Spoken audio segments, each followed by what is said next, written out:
Welcome to the Little Listeners Library. My name is Amelia, and this time we're going to read a book called The Lion Inside by Rachel Bright and Jim Field. So, are you ready? Let's go. In a dry, dusty place where the sand sparkled gold, stood a mighty flat rock, all craggy and old. And under that rock, in a tiny full house, lived the littlest, quietest, meekest brown mouse. He was so very tiny, so incredibly small, that nobody noticed him, ever, at all.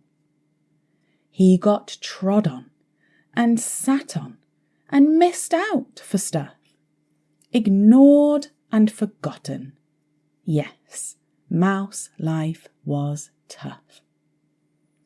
Meanwhile, far above, on top of the rock, times were quite different. It was lion o'clock.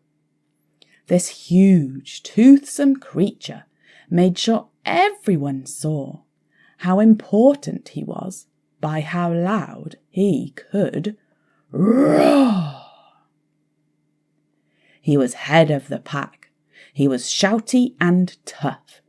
He loved showing the crowd he was made of strong stuff. Yes, all were impressed by this mighty king cat. If only, thought Mouse, I could be more like that.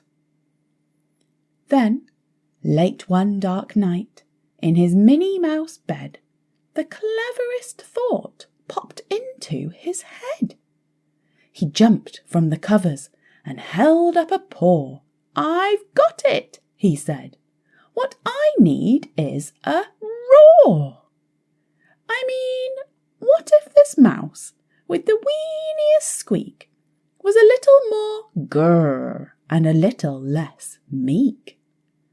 Well, he'd still be the smallest of fuzzy brown mice, but he'd make friends and join in, and life would be nice." "Yes," thought the mouse, "I must find out how. I will learn how to roar, and I will learn it now." But, gulp, oh my gosh, there was only one beast who could teach him this thing, but might make him a feast.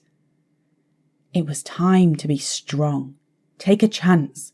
After all, forever was such a long time to feel small. So he made himself brave, and he thought like a winner. He set off for the top, hoping not to be dinner. It felt like the scariest thing he could do. But if you want things to change, you first have to change you. The further he climbed, the closer he got to the slumbering lion reclining on top. Then, at last, as he stood on his tippity toes, he found himself suddenly nose to nose. Gulp. "Pardon me, wake up, Mr. Lion, you've got company. Squeak, Mr. Lion, what I've come to you for is, squeak, do you think you could teach me your roar?" A silence befell that twinkling plain. Lion opened his eyes and puffed out his mane. Time slowed right down. Why, it felt like a week. Then he opened his mouth and let out an eek. The lion was shaking, his paws all a-fumble. He was backing away with a scrambling tumble. "Don't hurt me," he whimpered. "Oh, try to be nice." Well, my goodness, this lion was frightened of mice. "Don't worry," Mouse peeped. I'm a friend, not a foe. Let's rock this together. We'll have fun, don't you know? That was a magical moment for sure, when Mouse didn't feel at all small anymore. He had found his true voice and learned to speak out, and for that you don't need to roar or to shout.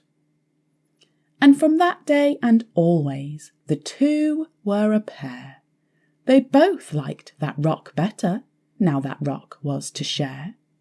The mouse, while still little, felt big in his head, and Lion, he still roared, but with laughter instead.